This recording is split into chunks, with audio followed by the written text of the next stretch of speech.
Hello, everyone. This is Ed Breniger, and this is the Eddie Network podcast.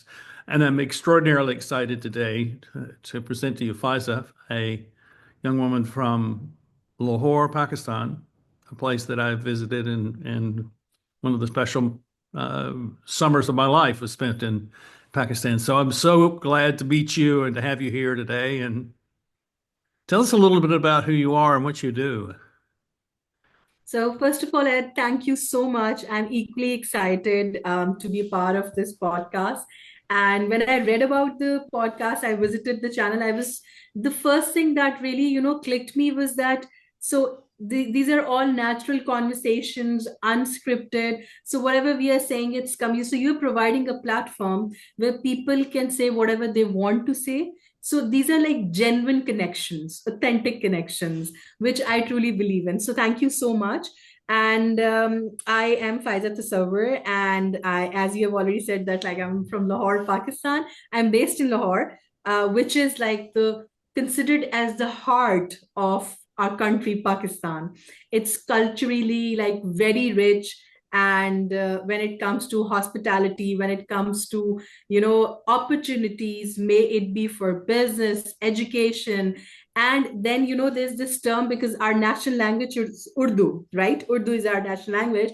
So we call it as like Zinda Zinda Dilon ka Sheher, right? That the people are so warm and they are so full of energy and passion that once you'll be here in Pakistan, you'll connect with them, you'll feel like, oh my God, as if I know this person for quite long. So people are very open-hearted. And I have been associated with the education sector right after completing my graduation since 2010. And so it's like more than like 1.5 decades. I have worked with almost all top private education institutes of Pakistan in various capacities, like starting from corporate communications to marketing and primarily training and capacity building, which is like something I love doing. So after spending good 14 to 15 years, what what the turning point for me to start my entrepreneurial journey was that since 2010 till 2023, um, I was so blessed to have those amazing, incredible, leaders with whom I've worked, that I've learned so much and so from them, that because of them, today I'm here. And those leadership traits, actually, leadership nowadays is the term which people are using as a jazz bit, but for me it's about like one who can really inspire others. Mhm. If you have a vision, if Fyza has a vision, and if Fyza is unable to inspire others to believe in her vision, then Fyza is no good as a leader.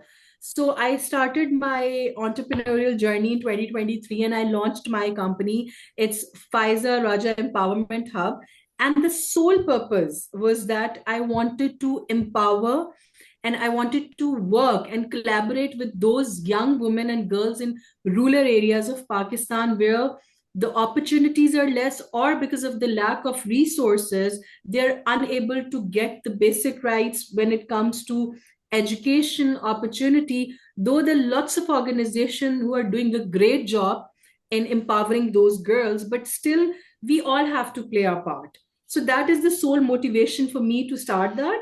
And while using technology, because now we're sitting in 21st century and after COVID, so there's a lot of, kind of acceptance when it comes to the utilization of technology. So I've just started that, and just trying to give my best, collaborating with people, but there's a long way to go. So, and this is like the nutshell of what I've been doing or what I've done. But the driving force for me is my passion and self-belief. That's like the core thing for me. When you were a child, could you have imagined being where you are today? Well, I still remember my mother saying this to me when I was in my primary years, which in Pakistan is like between the age of 6 to 10 years. Uh-huh. when like mostly girls here in Pakistan, like they used to play with dolls or something like that, having stuff. So I always used to say, my mom told me that you said, okay, I want to become something, become something. I take kids out outside our house, they're like stairs. I make them sit over there that, okay, fine. So I'm your teacher. You are going to listen to me and I'm going to train you, right? Obviously. So at that time, even then, there was this thing in that, fine. Here in Pakistan, I'm not sure about West, but in Pakistan, a female is being recognized or a female is being known because of XYZ's daughter, XYZ's wife, XYZ's sister. So I always wanted to have an identity of my own. Like, Sure. fine, Pfizer should be known for Pfizer's contribution to dash XY, not because my father is something or my husband is something. That, yes, I take pride, but I wanted to have my own identity because life is really uncertain. We don't know what will come to us in the next moment. So that is something which was there in me since my childhood. And there's a lot of credit which goes to my mother and father, because if they are not supportive to you, and if they're not letting the child actually explore, especially over here in Asia, where the girls are not being given the opportunity. It's a male dominating society, to be honest, right? So here, if you're blessed to have such parents who believe in you as a girl child, that no, you have all the right to do whatever you want to, then I guess that's the best thing. So that's why I'm sitting here, and still there's a lot that I need to achieve. Still there's a lot that I need to learn. Of course there is. There's always more to learn, but Yeah. it's you're having an effect upon young women who um, maybe never have seen a woman who could uh, work independently, for example, and that is Mhm. giving them a sense of who they are and what they can be. That and then they get to translate that to their own children. I mean, I'm, Yeah. I'm thinking about this on a generational scale. I'm thinking about your grandchildren and your great grandchildren and the effect that Mhm. you're going to have on them because it will have changed the whole region, all of Pakistan. I mean, that's what they learned in Africa. That when you began to teach girls how to read, that was Mm. that was the kind of the linchpin for change. Yeah. Yeah, you're right that it will have an impact on the generation. Like my daughter right now, she's like 11 years old. And when she's back from her school and we are having this conversation, and even before going to bed, I always prefer to have a one-on-one conversation with her, and I always tell her that don't just wait for you, that fine, when I'll be out from my teenage, I'll start working on my skill. I said there's no tomorrow, there's only today. So she's very good in arts, so I always encourage her that Allah has gifted you with this skill. Now you need to practice it. Now you need to make it more groomed. Learn from the mentors who are there out in the market. You have your tablet in your hand, search for all those good artists who have done tremendous work. So I am actually training her mind, not training, kind of empowering her mind, that use this skill, be an entrepreneur, launch your own art gallery. Don't wait for that you will turn 15, 16, or 18, you're going to do it. So I totally agree with you when you're saying that it will have this generational impact, and then when she'll grow up and she'll have her own kids, she'll be saying something else to her kids, because she is experiencing this thing right now with her mother. So it has this ripple effect, what I believe, when you start with this growth mindset, I guess. That's I Mhm. guess the main thing. Yeah, I agree with you. I have three children, and there came a time when I realized that I didn't want to simply raise them to be a duplicate of me. Ah, Instead, I wanted yes. them to become adults as soon as possible. Hmm. And I started that when my oldest was 12 and my youngest was 5. And instead of they'd ask a question, instead of telling them what I thought they should know. I would ask questions, or I would let them ask questions, and then I would ask more questions because I wanted them to think and to be independent in their thinking. And if you know them today, I mean, they're not clones of their father at all or their mother. You know, it's they are their own selves. And I wouldn't have it any other way because they're now mature adults who are capable of being mature at the level of maturity that I am. And so we are very good friends on top of being parent and child. But And that is really important in parenting. yeah, it's just it's been a very good journey as a result. Parenting is a beautiful journey, and I can relate with this thing that being a friend with your child is something that he or she will not crave for that friendship essence if he or she is not being deprived from that. And then we also believe in that what you just said, that ask you didn't tell your kids that you're supposed to do this, rather you let them choose their path. So it's now I'm sure that today they must have their own individuality alive, if I'm not wrong, right? Oh yeah, you're exactly right. You're exactly right. And you know, they're making their choices and they're making changes in their lives, and which is what adults do. We continue to change and we continue to figure out, Yeah. okay, this isn't working, or I need to make a change here, or maybe I need a different job or something.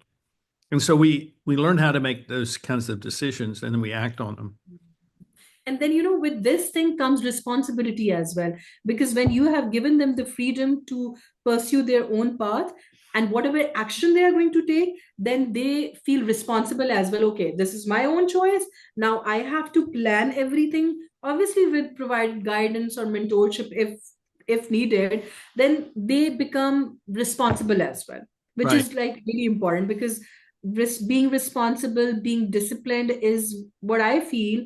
I might be wrong, that what I've experienced in my life, that these two things are really important if you really want to keep going.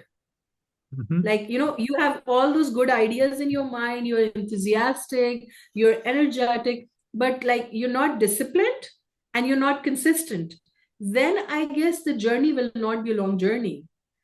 If my idea is somehow like, it is not in terms of that it is going to hit the masses, but it will have an impact somewhere on someone, but I'm consistent, I'm disciplined, and I'm determined, then I am sure that if any person has these three traits, he or she will reach somewhere somehow.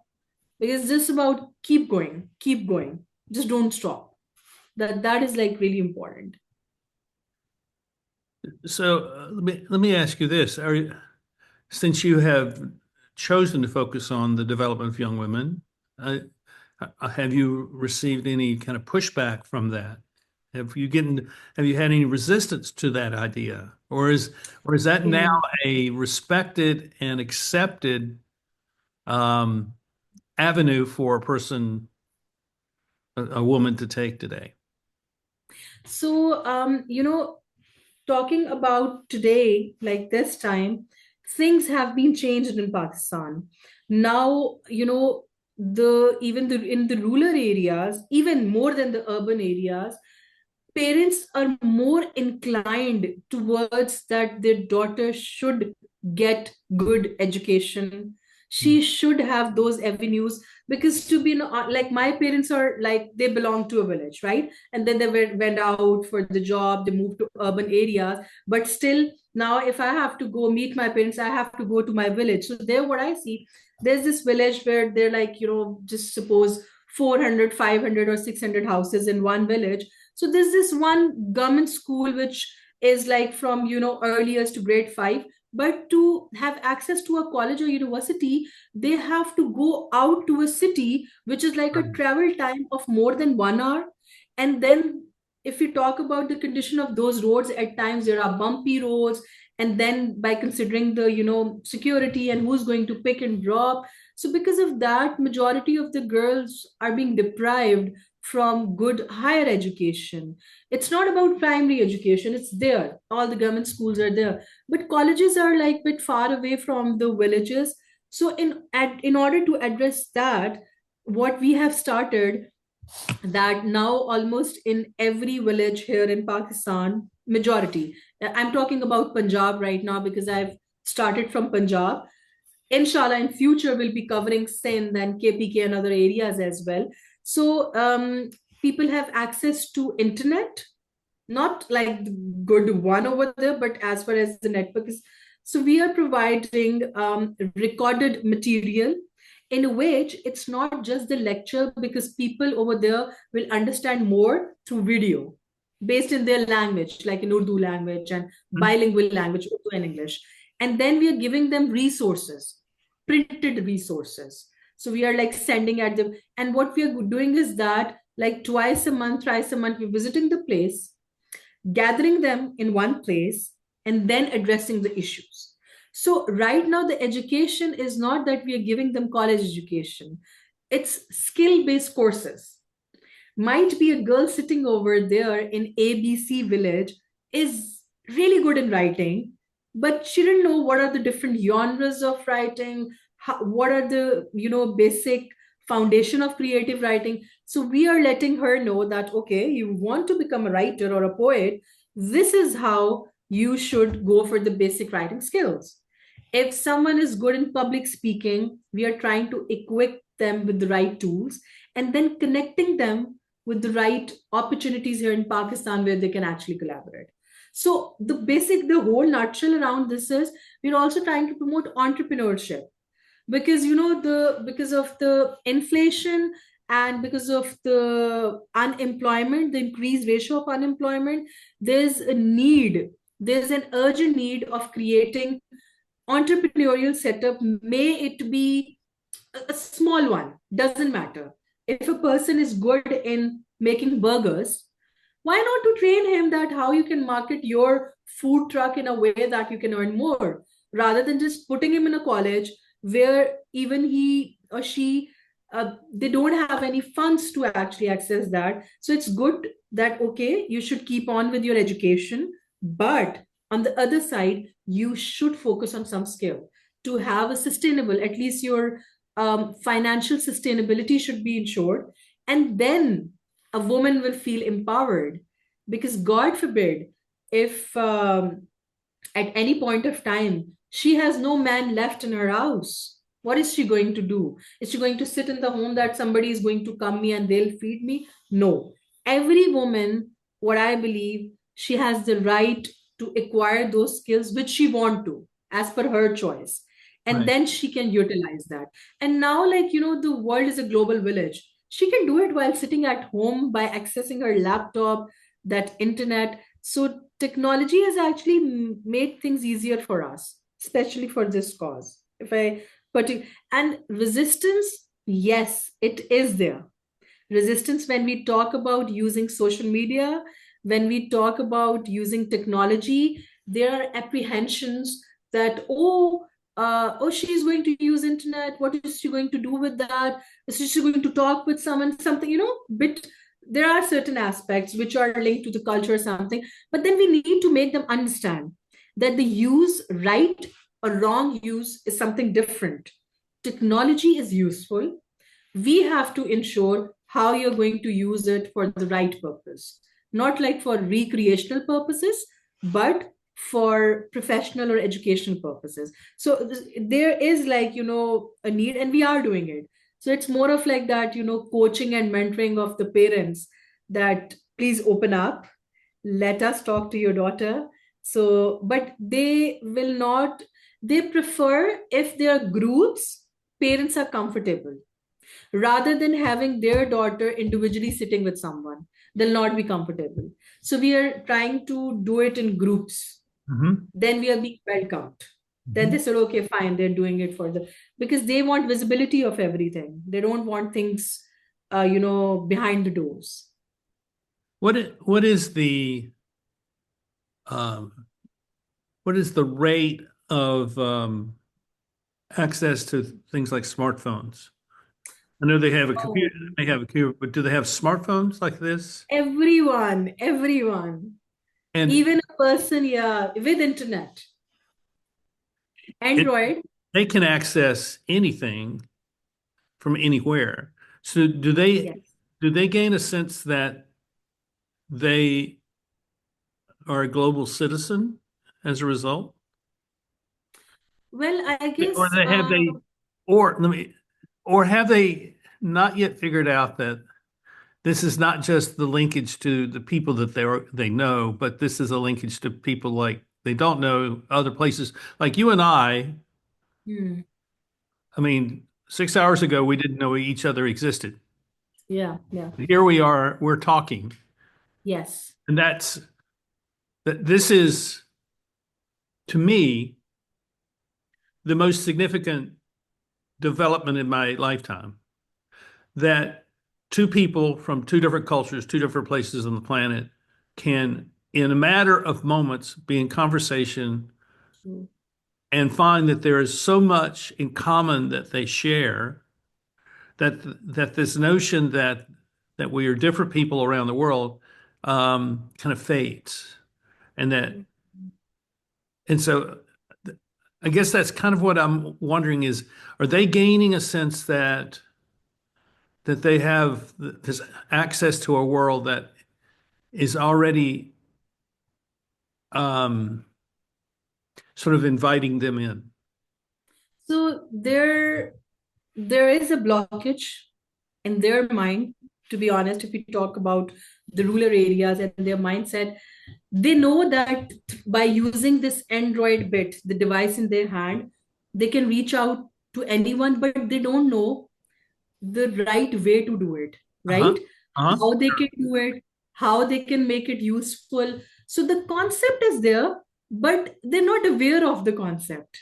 They know that it can happen, but how to do it and for what purpose they can do it. So we have to actually tell them the pathway. And Mhm. there's a lot of work which needs to be done for this thing. So I would rather rate, like, if we say that out of 100%, what's the percentage that they've actually realized they can reach out to anyone and they can collaborate. In terms of collaboration, we are talking about purposeful connections. So it's like even less than 20%. We need to make them realize the concept is there, but it's vague, it's not clear for them. See, I'm seeing, and I see this with every one of my guests, that you know people that you think I need to meet and that I need to have this conversation with them. I the way I describe what we do here, this is a global conversation Yeah. for local leaders. You're a leader in your local community, and you're leading young women in your local community, and you're gaining insight and knowledge and perspective by being connected to the whole world. But it still comes back to those individual relationships you have with the people that you care for, and that to me is the game changer for our world. And the only way to get rid of that is to in the internet. I mean, because we're gonna talk to each other because we want to talk to each other. We want to understand. We want to understand who other people are because we feel like there's something there that I've missed and that I want to capture. Hmm. Well, yes, there are people, as like I've told you, like almost 15 years in education sector. So there are people, there's some amazing women out there in Pakistan and who are leading from the front, making an impact, and they have empowered thousands of other women. So they're like, if we are going to name about the educational setups here in Pakistan, majority of the education setups are founded by women, like the leading one here in Pakistan. And those are those women who are now providing employment opportunities for other women. And those are like my inspiration as well. And I would love to connect them with you. And, then further, as you said, that the conversations, and then you keep on, the chain will go on. Yes. So there are, and all of them are educationists. They have already created huge impact and still creating. It's only the beginning too. Yeah, it's a beginning. True. I, I have a relationship with some people in Africa, Mm-hmm. and I began to do training with them right before the pandemic, Okay. and that disrupted everything, and it's still disrupted. But I went to Africa and I did some training with these coordinators that are working throughout the whole continent, and Okay. and uh, and it was really great because I learned a lot about what's going on in Africa that way. But Mhm. what I found was they really needed really basic information about leadership. Mhm.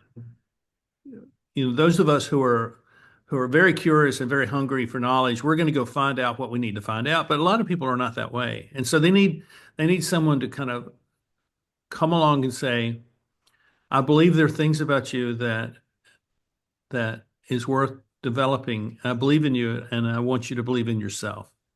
And how can I Yeah. help you do that? And so one of the things I did was I did a short little video series that Okay. that I'm going to point you to that you can use. Okay. If it's Sure. helpful, you can use it. I mean, it's free. I mean, Sure. I'm not and and what I see is that that's not just me projecting my thoughts. What I've found is that I am receiving in return. So I was in February of 2020 when I was in Nairobi in Kenya. I was taken I was taken out west to the western part of the country Okay. where this Rural Economic Development Program is headquartered. Mm-hmm. And they took me out into the country to this man's dirt hut. It was an elegant dirt hut, but it was still a dirt hut with a dirt. Okay. Right. And he was a teacher, and Mm-hmm. he was paid to teach people how to farm so that they could Okay. be self-sufficient and learn how to be Mm-hmm. independent with one another.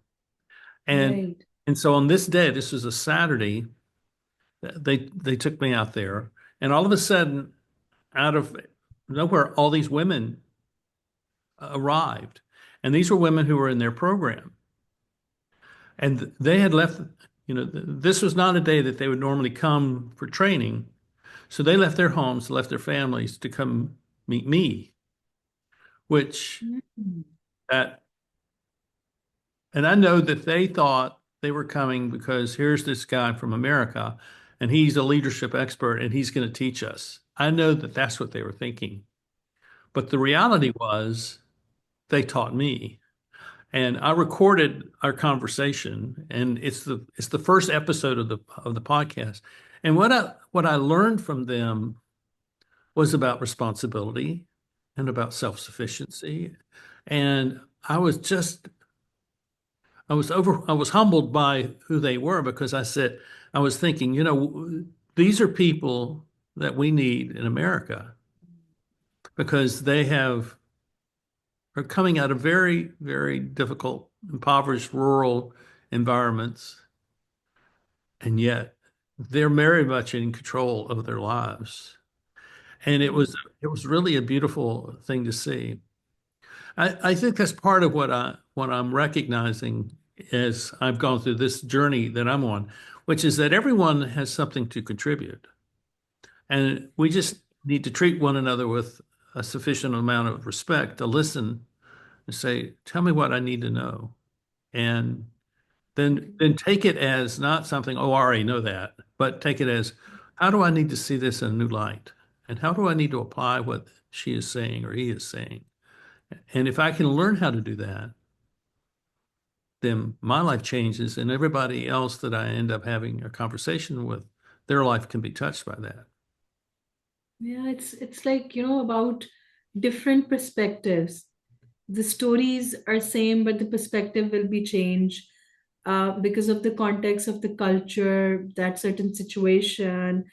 If we talk, if for example one education is sitting in states, one is sitting in Pakistan, both are in the process of teaching and learning, but the perspectives will be changed because of the surroundings, how they are having that experience with that learner out there. And when it comes to these insights and those moments which are like very heart touching, so yes, we all have those moments where we get to know about someone we are not even expecting, and then there's a lot of takeaway, there's a takeaway that is there and that stays with us for the rest of our life. And for me, the one of the eye opener moments were that I was visiting a village. It's near Multan. Multan is a city here in Pakistan.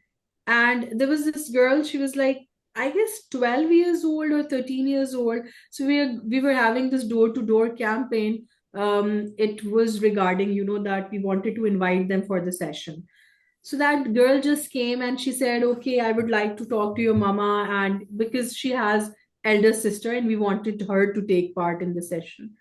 And she said my in her language that my mama is not at home and I can't send my sister out. So she is inside.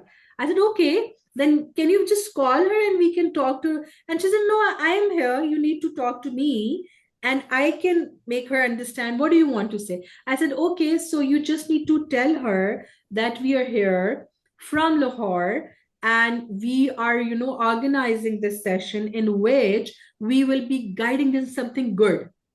And she said that, okay, but you are here for just one session.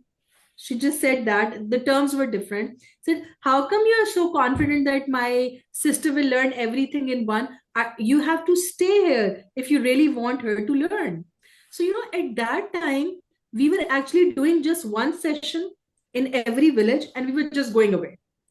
And then there was this point I was like, okay, so she has actually made me ponder that this one off session at one city is just a show off, to be honest.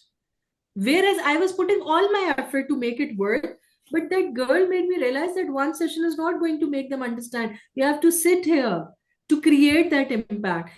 And there, that idea clicked in my mind that we need to have representative, like we need to, this train the trainer, and then further they are going to actually. So we then picked up one girl wherever we go after this thing, and then we train her that she is the resident of that area, so she'll keep the momentum. So there I picked up that fine, it's not like one off thing, it's a process. So leadership is not just about leading, it's an ongoing process in which you have to keep on evolving. So if you think that, if I think that, oh, I've initiated this thing, I've done this, tick in the box. There's no tick in the box. There's no perfection. Leadership is not about perfection. It's about, making mistakes. And then those mistakes and failures are actually a stepping stone towards the next step.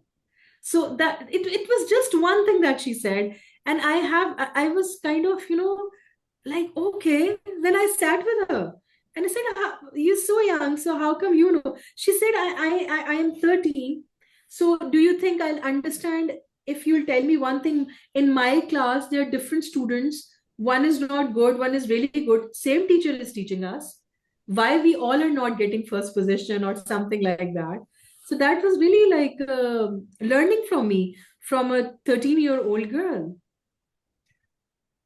That is the way education is going to function in the future, I believe, Yeah. because it's not about what you know in your head.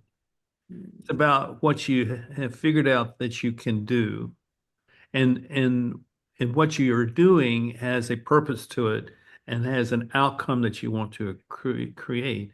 If you could teach children from an early age to do that, then they will constantly be figuring out what they need to be doing that's different than what they've been doing that hasn't been working.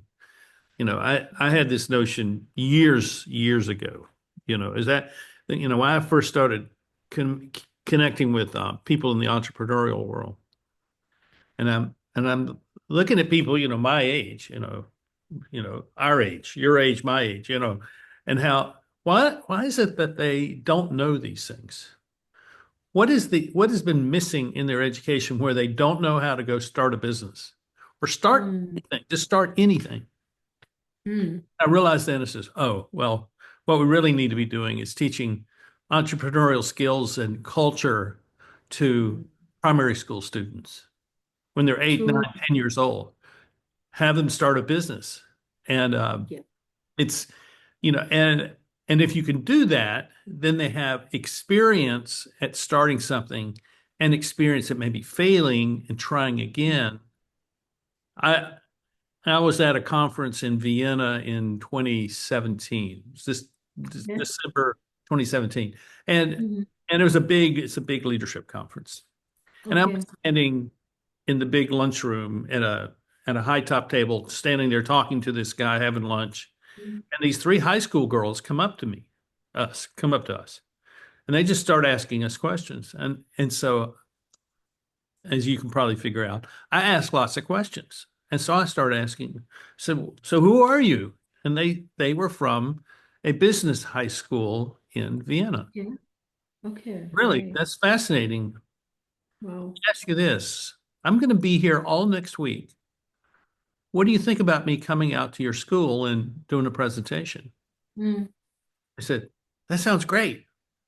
So their teacher who's in another part of the building. Can we do this? And Yeah. she said, I don't know. Let me call the headmaster. They call the headmaster. He says, I don't know. If you think it's okay, it's all right with Okay. me. Great. We'd never do that like that in America. You know, Yeah. it would take 6 months to get something arranged like that. So that was a Friday afternoon. Monday morning at 8:45, I show up at the school. They Wow. they take me in to meet with the faculty. Okay. Oh yeah, and I say I'm not here to to hurt your students or disturb your students. I'm just here to support Right. them in what they're Mhm. doing. And then I went to a classroom, and it was a classroom on digital website business Okay. design, Ah, and great. they were showing me their websites. I mean, and they were actually selling things on. I mean, here are these high school Ah, kids selling things, and great. I'm just bowled over. And then I go in and I give my hour speech and to about 100 students and faculty. And That's great. my point in saying that is that there is a lot of things going on in the world where people like you are being really innovative in changing the way young people learn. And I think that's really, really important. And I think those of you who are watching this need to hear that. And you need to be thinking about how that sort of learning happens in your own community because that's True. what she's doing. And this is what she is telling us. And it's really, I think, very important for the future of our communities, for our children to have the confidence to say, Dad, you're wrong about this. Yeah. We need to do it this way. And the father say, okay, son, I hear you. I'm glad to go in a different way. But when we are True. able to do that, then we have begun the process of learning that we would not Yeah. have had if we constantly just kind of said, well, this is the way it's going to be. True, true. And in continuation of what you have said, critical thinking, what you have said that, it's the skill of critical thinking that Right. we need our kids right from the scratch. And the best thing which is happening in Pakistan now is that there is like a lot of focus from the parents on early years education. So when the child is like 2.5 and 3, the parents are super concerned to get him or her enrolled in a good school. And the earliest education here in Pakistan is following all those international standards in which the entire focus is on what? Like, on concept based learning. So, gone are the days when we used to follow rote learning. They have to cram everything, get good marks. So, it's now all about how good. So, the parents coming to us, what they're saying, we want our child to focus on concepts. So there's a mind shift now. It's still in process. There are still thousands of parents out there who still want their child to get those good grades. But now there are a couple of other parents who are saying, we want our child to be happy at school. We want her to enjoy. So the schools have shifted towards concept based learning, through which the teachers are now not focusing on that traditional mode of having that chalk or board and writing. No, they are having this collaborative culture in the classroom. There are no silos in the classroom. So the students are sitting in groups, they're having those discussions. And then the impact of PBL, which is project based learning, is so much and so that at the end of a topic or a unit, they are heading towards a project so that they can see either they have grasped the concept or not. And then talking about those entrepreneurial setup that you have said, like my daughter, she's the school that she's going to, and a couple of other schools here in Pakistan, now they have entrepreneurial societies for primary year students. Like we're like 6 and 7 years, and they're teaching them. So they have named them as, few schools called them as clubs, entrepreneur clubs, Yeah. art clubs, and few call them as societies in colleges. So yes, the process of that mind shift has started, and still there's a lot of work which needs to be done. And people are doing some amazing job. If I talk about my education, and now if I like kind of see how my daughter is being educated, there's a lot of difference. Now there's a lot of exposure. And talking about the subject, if I'm not wrong, in IGCSE over here in Pakistan, because there's this O levels, A levels, and IGCSE, there's this subject of global perspective. So I remember back in 2010. So the students were opting for global perspective and entrepreneurship. So now they're really aware. The kids that we have, they're like super kids. They know a lot. Even we are getting to know a lot from them, rather than we telling them that they're supposed to do this. Isn't that So yes, marvelous? this is cute. Yeah, yeah. So it's really interesting, but the entire process of this parenting has also been shifted. Earlier, parenting was one-way tool, like a TV, one-way communication. Parent is telling you have to do this, you have to do this. Now it's a two-way communication, interactive. So it's a dialogue between a parent and a child, interactive dialogue. So it's like you have to learn, you have to unlearn, and then relearn. Absolutely. Yes, I totally agree. And Yeah. you do that through your entire life. Yeah, we do that the I entire have life. another question for you. And Sure. you live in Lahore, which is right there on the border with India. And I'm wondering what the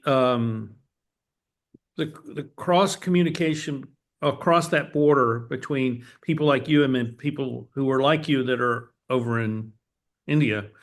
What's the region in India that you're in, that's across the border? Is that the Punjab that's across the border from you? I guess from Lahore, Or is that it's further north? Isn't that further it's north? yeah, it's Amritsar. Yeah, it's Amritsar. Amritsar. Okay. Yeah, it's I guess if I'm not wrong, it is part of Punjab. I'm not good in geography in this, but yes, Amritsar, I guess, is a part of Punjab, if I'm not wrong. So, but is there much communication between like education groups? Let's just take education now across the border where they're trading ideas and they're trading.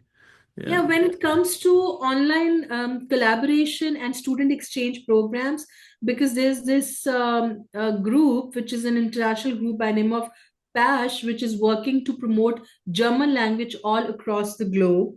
So they have representative here in Pakistan as well. They have representative in India. And then there's this Confucius Institute, which is promoting Chinese language. They have a huge presence in Pakistan and then in India as well.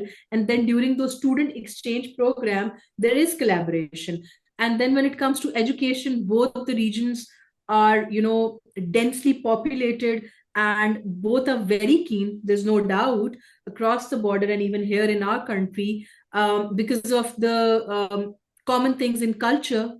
And as there's a long history of living together, so that bit of kind of common grounds, right? So in fact, I was part of a couple of those student exchange programs when in 2011 BBC launched, no, even before that, I guess 5 6 years, it was I guess which was BBC linked classroom. So it was a project in which webinars were conducted between the neighboring countries, and students were the digital pause. So they introduced this concept. So in that we collaborated with a couple of our neighboring educators.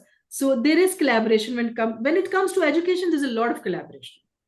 This education sector is really friendly, and it's really open, and it's non-controversial. So it's always about, we believe in no borders. As an educator, as an educationist, for us world is a global village. So let's talk about maybe India, Afghanistan, Iran, Iraq, US, UK, Europe. So for us it's like, they're just different regions, different people are out there. We need to collaborate with them. And now we have technology. So it's like, just matter of seconds and minutes to connect with people. They speak Urdu on the other side of the border, right?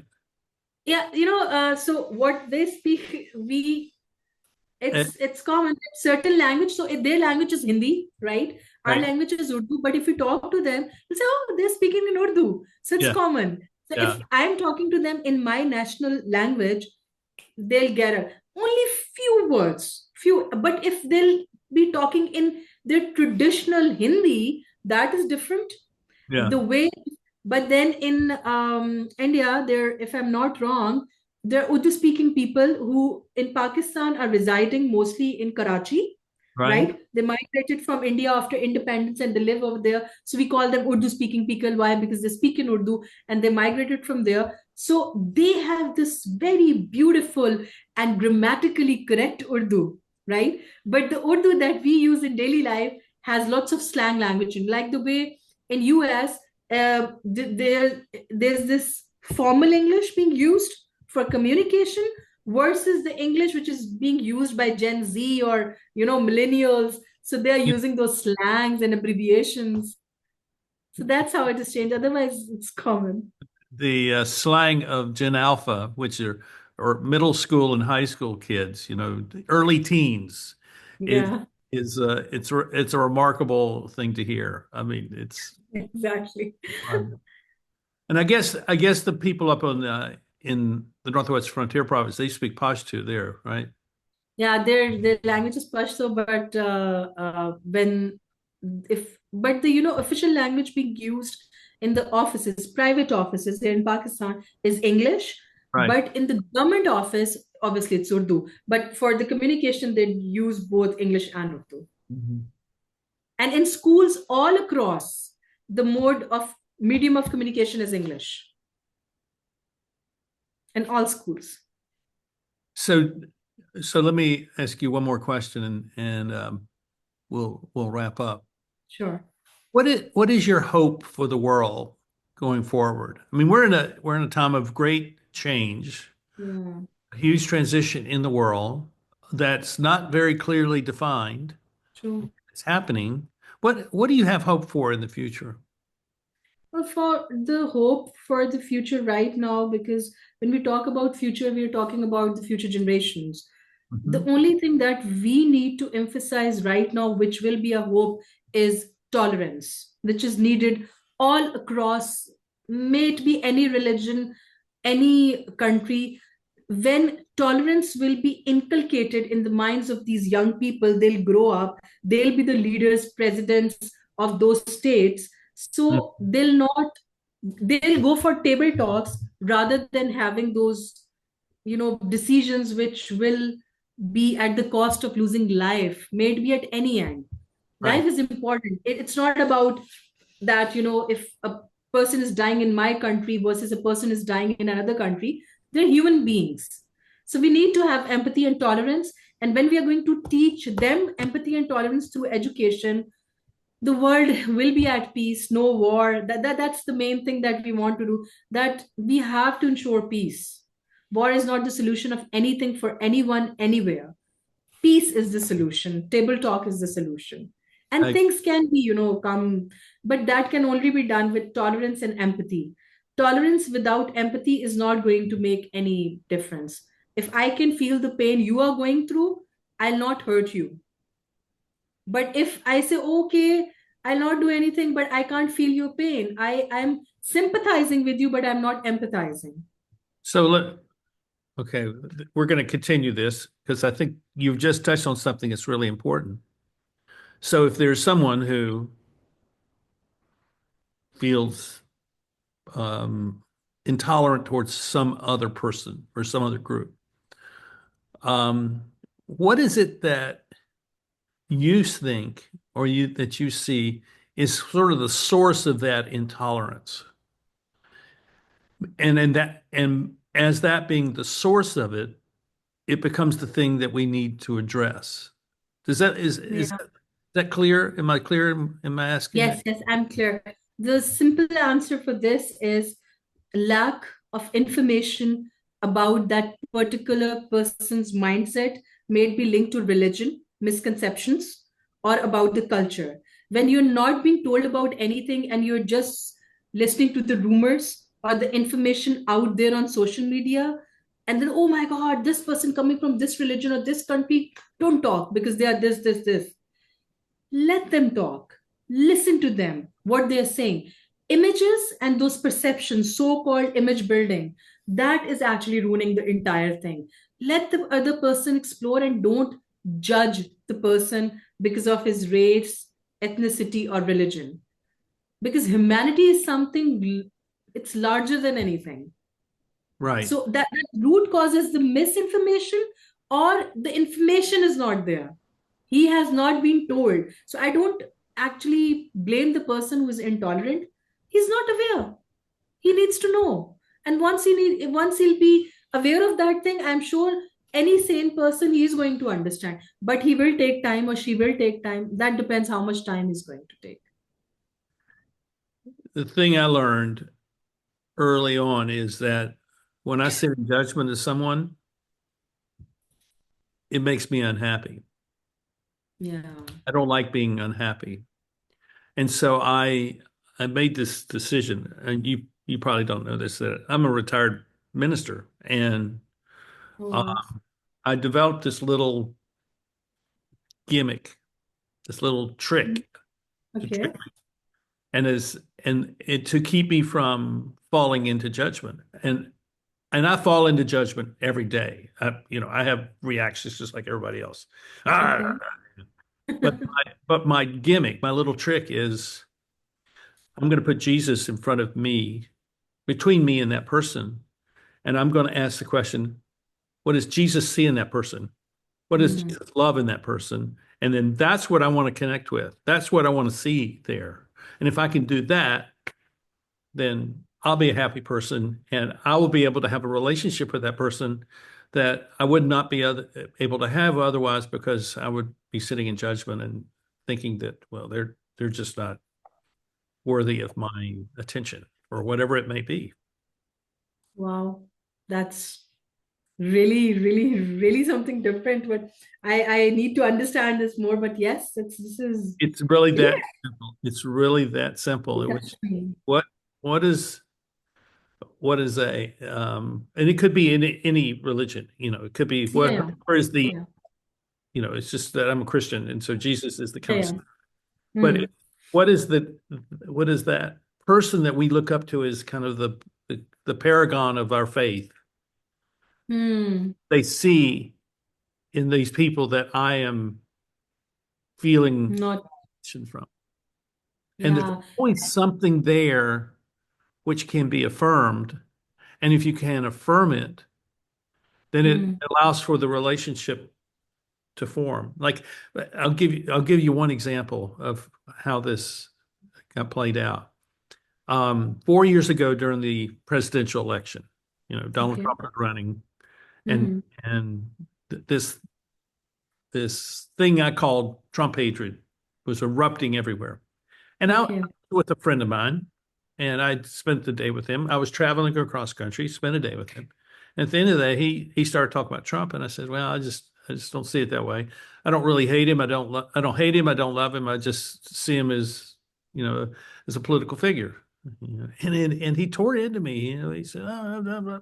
you know, how can you? You're crazy. You're insane. You're a threat to our culture. You're a threat to democracy." It was just awful. It was Um, awful, yeah. and it ended our relationship Oh. because there was no common ground any longer Mm, for us to mm, be friends because he had he had basically said I was no longer worthy of, well, he didn't say I was not worthy of life, but he was not worthy of being my friend. mm. That's that intolerance that you're talking about. Yeah, yeah, yeah. But then, here, if the respect of difference of opinion is like important, if he has understood that fine, it's being in a relationship with anyone, it doesn't mean that I have to agree with you or you have to agree with me. That's We right. both can have different perspectives Right. and different likeness or dislikeness, and still we can be in a relationship. That's, I guess, the beauty of that relationship. If he was willing to have a conversation with me, Yeah.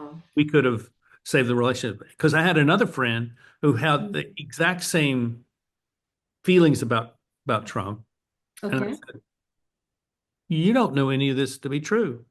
You've just been told this, and you have accepted it. You don't have a direct relationship with him, so you don't really know who he is. So I would suggest you not take these extreme positions and just kind of watch and listen and not try." And it turned into a 3-hour conversation, and we're closer as friends than we've, you know, Wow. have ever been, That's and beauty. so I think your desire for hope to be something where tolerance is elevated, I think is a beautiful thing, and I wish that to be fulfilled through you for the people that you work with there in Thank you. Pakistan. Thank you so much. I also wish the same. And thank you for your best wishes as well. And it just, I didn't look at the time. 1 hour has been passed. I thoroughly enjoyed our conversation.